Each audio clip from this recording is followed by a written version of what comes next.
everyone. Welcome back to the Beauty Authority. I'm Tatiana Bido, NewBeauty's Director of Aesthetic Content. And hair is often the first place on your body that tells you something is changing, right? Whether it's stress, hormones, weight loss, or aging, the clues are there if you know where to look. Today, I'm joined by board-certified dermatologist, Dr. Heather Woolery-Lloyd. Dr. Heather is going to help us decode what your hair is trying to tell you and what actually works to keep it healthy. So it feels like everyone is talking about hair shedding today. What's going on? Are we just paying more attention to what's happening today? Actually, I think that there is more hair thinning. And I think dermatologists first started to see it during the pandemic. So at that time in 2020, more and more patients were coming in complaining of hair thinning, either due to COVID or due to the stress associated with the pandemic. So that's the first time I really saw a big peak hair thinning in my practice. And then recently, of course, we've seen another little peak with GLP-1 medications, which are very associated with hair thinning. So I think it's a combination of a few things. One, we definitely have some drivers of hair thinning, but then I also think people feel more comfortable talking about hair thinning, and it's part of a broader conversation, and people understand that we have ways to manage this and seek treatment from dermatologists. And what about for men versus women? Are the causes, do they tend to be the same, or does hair loss present differently with men or women? So there is a little bit of overlap. So for example, stress-induced thinning, I talked about the pandemic and just major stressful events that can push the hair out of the active growth phase into the resting phase. And what we see clinically is thinning around 3 to 6 months later, increased shedding and thinning. So anything can cause that type of stress-induced hair thinning. And that's one of the things a dermatologist will ask is, have you had a major stressful event in the last few months or in the last 3 to 6 months before the hair thinning started, even up to a year, we'll ask. So stress-induced thinning, same in men and women.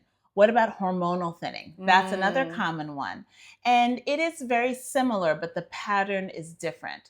So in women, they'll complain of widening of the central part, whereas men typically have U-shaped thinning or the crown. But the cause of the thinning is similar. Those hairs are sensitive to a hormone called dihydrotestosterone, and that sensitivity causes the hair to thin in those particular areas. So hormonal thinning is similar, but the pattern is different. So hormonal thinning is driven by that DHT. So things that block DHT will help with hormonal thinning. But then women have completely different types of thinning. So we have postpartum thinning after you have a baby, or menopausal thinning, which can be thinning, which can be a little bit different. Right. So those are the different presentations of hair thinning in women that men generally they don't have. Right.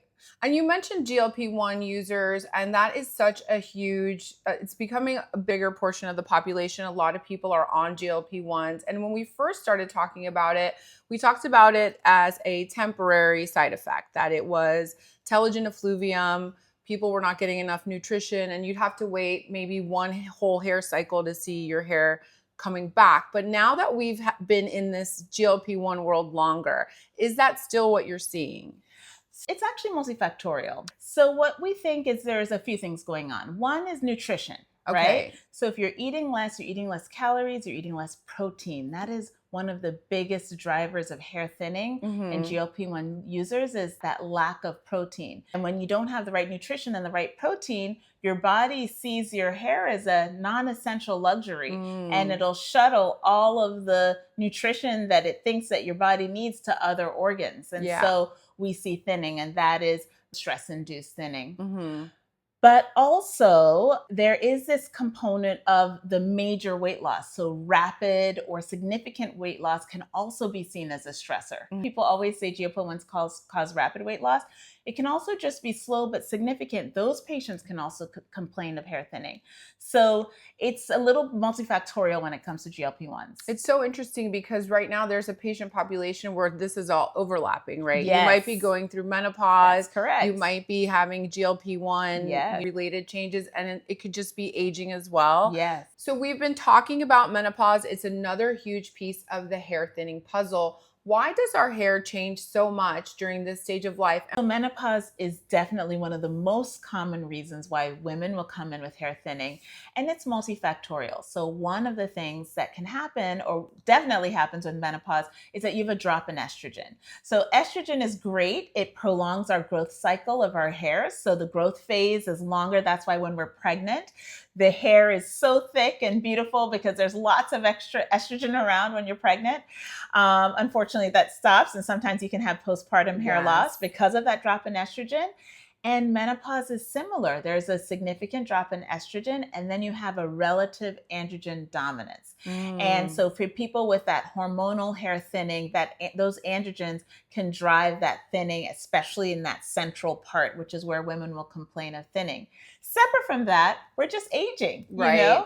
And we all thin with age. So with menopause, there's so many factors that can influence it. Women will also say their hair feels different. It's more dry. It has less luster. So what can women do if they're going through this stage right now? Well, definitely you want to see a dermatologist to assess what's going on. And probably one of the first things I would say you can do is act early. Consider a hair growth nutraceutical like Nutrafol. You can do that while you're waiting to see the dermatologist, but definitely act early because early intervention gives the best results. What should consumers look for when they're choosing the proper supplement or nutraceutical for hair loss and thinning?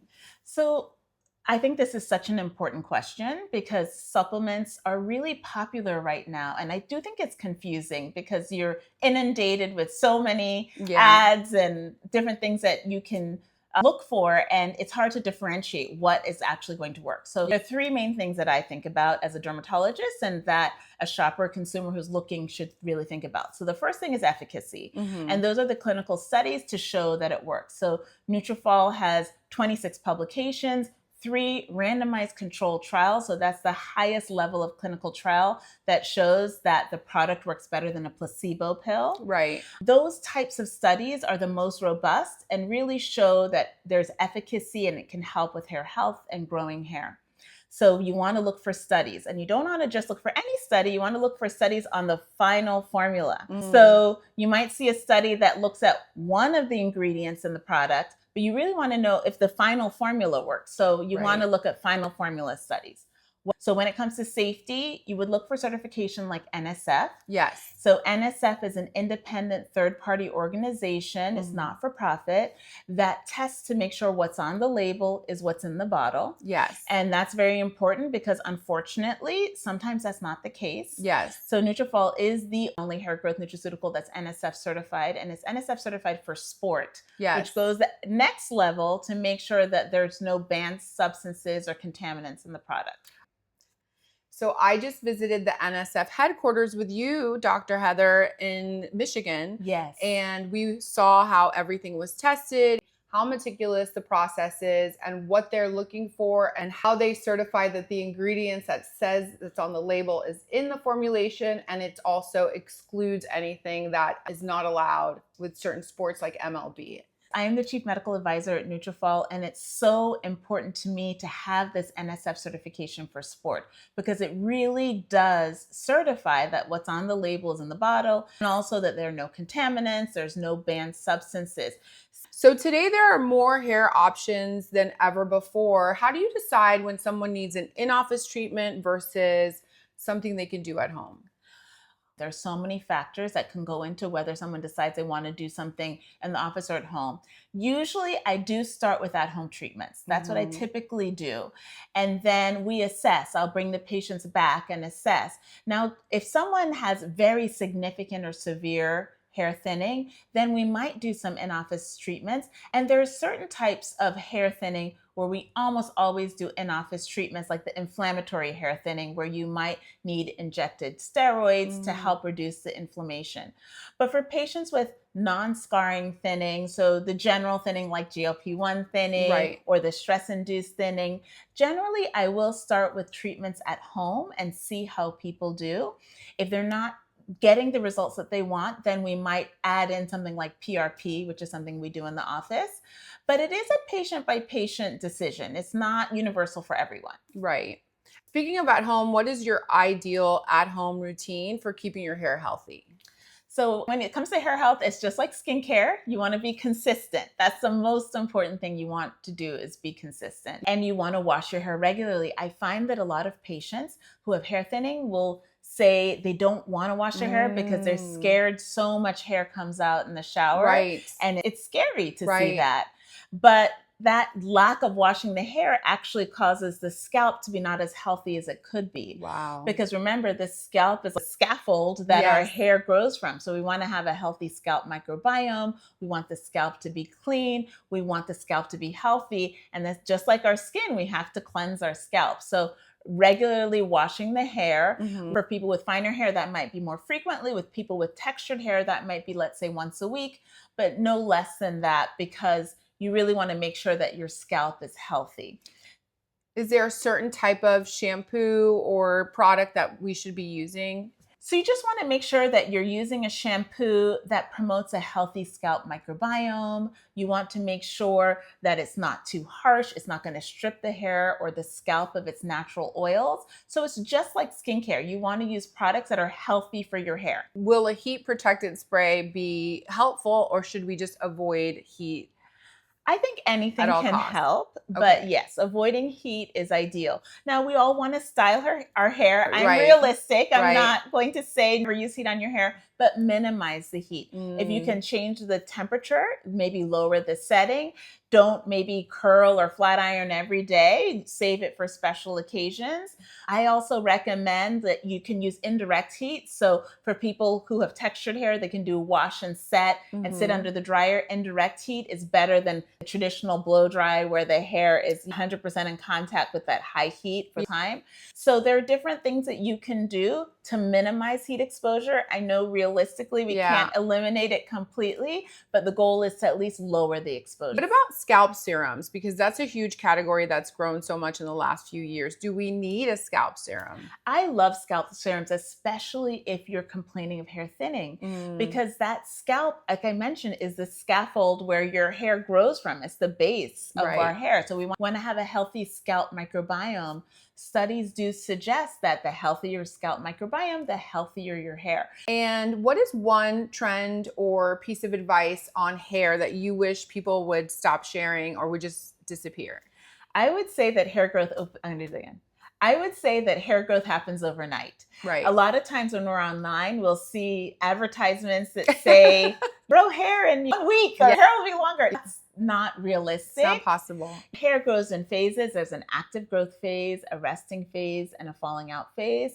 And it really takes time to see results from any intervention to address hair thinning. So patience and consistency is key. I know it's hard, but it's really important to be patient and consistent to wait for those results. What is one thing that you think we'll all understand about hair health 5 years from now that we're just beginning to learn today? I think the biggest thing we're going to learn about is why the GLP-1s are so closely associated with hair thinning. So I talked about all of the theories, changes in nutrition, which we know definitely plays a role. We know the stress of rapid and significant weight loss can play a role, but we will understand better exactly the mechanism associated with GLP-1 hair thinning, because it really is very prominent. It's something I see in my practice every single day. And I know that they're doing more research to better understand why it's such a common side effect with GLP-1s. There's so much more to learn. And with more GLP-1 or weight loss medications coming, I think everything will be evolving as time goes on. And we have so much to learn from experts like you. So thank you so much for coming on the Beauty Authority today. It's been wonderful having you. And everyone, go see your board certified dermatologist about your hair loss and thinning. Thank you so much for watching and for listening. Bye, everyone.